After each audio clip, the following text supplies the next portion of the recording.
Belal Muhammad will beat Gabriel Bonfim simply because he's from Chicago. Belal is out here sliding for King Von, training out of old block. And yes, Gabriel Bonfim had a tough upbringing, absent father, limited resources, but that's nothing compared to Chirac. And before I continue breaking down the other reason why I think Belal Muhammad will beat him, that being his skill, I ask that you guys like and subscribe. Thank you. For starters, let's talk resumes. Who are Gabriel Bonfim's best wins? Randy Brown, Wonder Boy. Randy Brown, I don't consider that an elite win. It's good that he beat him because it was going to be a really bad look for him moving forward. Because if you want to be in the top 15 and you can't beat guys outside of it, what does that say about you? His next win, Wonder Boy. I would have classified that as an elite win if Wonder Boy wasn't a freaking pensioner at 80 years old. And I actually think Wonder Boy won that fight. Most people do, in fact. I watched that. I scored it. Watched it multiple times. Wonder Boy landed the more impactful strikes. If anything, Gabriel couldn't really pop off with much. He's a jiu-jitsu guy. He's not going to take Wonder Boy down and land ground and pound. And even when he did take him down, Wonder Boy would literally get back up immediately, and then he would piece him up on the feet, landing head kicks, body kicks, low kicks. That fight is one of the most blatant robberies I've ever seen. And then let's move on to Belal Muhammad's resume. Belal is so goated.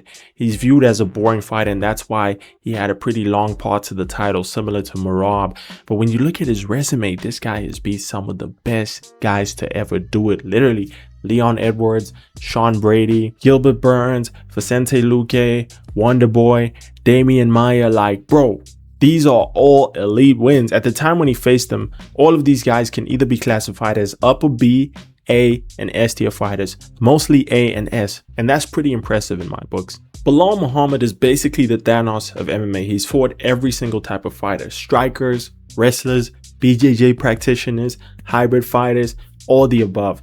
And that's why I feel like he has so much more experience than Gabriel Bonfim. I think most of these guys in their prime are probably better than Gabriel Bonfim. And it's not that I don't think Gabriel's a good fighter. He is. I just think Belal's better. When you look at Gabriel Bonfim's biggest strengths, that being his BJJ, I don't think he has the wrestling to actually take the fight to where he's going to actually secure submissions. He couldn't even hold down Wonder Boy. And I think Wonder Boy has really good takedown defense. I think we've all known it for years, but at the same time, he isn't a wrestler. He isn't a traditional wrestler. Belal Muhammad has been wrestling ever since high school. So he's been able to carry that success over into MMA, beating some of the best guys in the game. Like I said, Leon Edwards, Sean Brady, I get it. It was a striking masterclass, but I think even Sean himself knows that he probably wouldn't have been able to take down and control Belal Muhammad for as long as he wanted to. For a long time, I actually thought Belal was the better wrestler, but I won't lie, Sean's been looking good. I don't know if that statement is true anymore. Calling Belal boring has to be a compliment to a certain degree, because if you're able to hold your opponents at will for extended periods and they have zero answers for it, that takes skill. And I feel like Gabriel Bonfim lacks that ability, and this fight will most probably stay on the feet. And who is the better striker? I'm honestly not sure, because like I said before, Gabriel Bonfim's resume is a bit thin, and I know fighters improve every day, so he could maybe shock the world and beat Belal Muhammad. But on the feet, I really don't think he has that many tools to use against Belal. I look at him as like a passive striker. He'll land his low kicks, an occasional jab, but he's never going to land any multi-punch combos or a big meaty overhand that knocks down his opponent. If anything, his opponent is more likely to land it on him.